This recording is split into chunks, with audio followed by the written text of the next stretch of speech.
Mom takes down the HOA from the inside. My neighborhood does not have a homeowners association. At least, not anymore. When my parents first moved in, my older sibling maybe 2 years old and with me as a little glowworm, there was an HOA. They took money from the neighborhood in exchange for their services. At first, and for quite a while, my parents just kind of shrugged it off. The HOA shoveled the snow off the streets in winter and dealt with trash collection, so they were doing something worthwhile, right? No. The city controlled the snow plows and garbage trucks, not the HOA. But still, there was the illusion of effort. And besides, one summer they decided to contact a company to plant new trees all over the neighborhood. The fact that the company was owned by the son of the head of the HOA was totally coincidental. The trees were the beginning of the end for the HOA. Why? Well, my grandma on my dad's side was visiting when they came around to plant the trees. My grandma, who is a certified master gardener. And so she stared through the windows of our house as the guys planting the trees just dropped the saplings on the grass. Still with their roots inside the bag they came in. No holes dug, no holes cut, just a bagged sapling lying on the grass like a pathetic and sad stick. The saplings laid there all night. No one came back to actually do their job and plant them. My master gardener, grandma mentioned offhand that those saplings were going to die unless they got in the soil. And something clicked in my mom's head.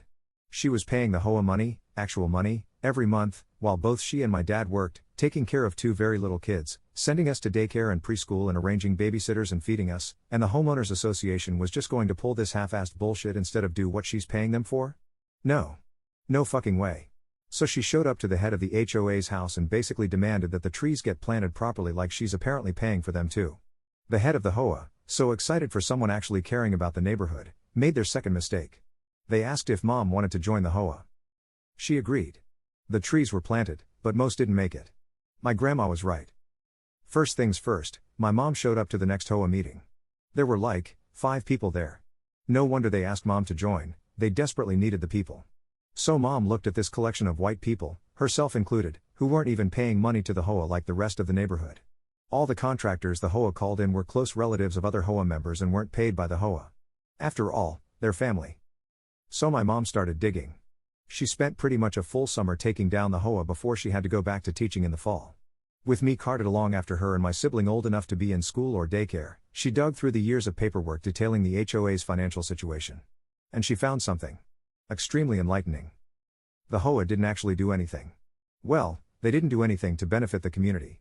Everything they claimed to do was either covered by the individual homeowner or by the city itself. So they were collecting money from all the neighborhood residents under false pretenses, and actually they weren't even supposed to be in our neighborhood. Their association zone was a whole different neighborhood. So what is a working mother of 2 small children to do while her husband is off at work and she's off for the summer? She goes door to door with pamphlets. Me and my sibling in a stroller as she weaves her way through the neighborhood blocks, pamphlets explaining the situation and how to stop paying for services you'll never get. Pamphlets that are, of course, written in both English and Spanish to account for the high amount of Latino and Hispanic people in our neighborhood. And naturally, she got a lawyer. And an accountant. It put a major dent in her pocket, but if it meant the entire neighborhood wasn't exploited for money each month, it was worth every penny. Another HOA member helped her sift through the documents and data and pass out pamphlets and encourage people to show up to the meetings, but had to back out because of work-related reasons. My mom rolled up to the courthouse flanked by the lawyer and accountant, her kids safe at home with her husband, and had more than enough evidence to get the homeowners association the fuck out of her neighborhood, expose the fraudsters for the frauds they were, and make sure that no HOA would ever push their luck in our neighborhood. It's been almost 19 years, and no one's even tried making another homeowners association in our neighborhood. TLDR, when dealing with a worse than useless homeowners association, get deep in the financials and lawyer the fuck up.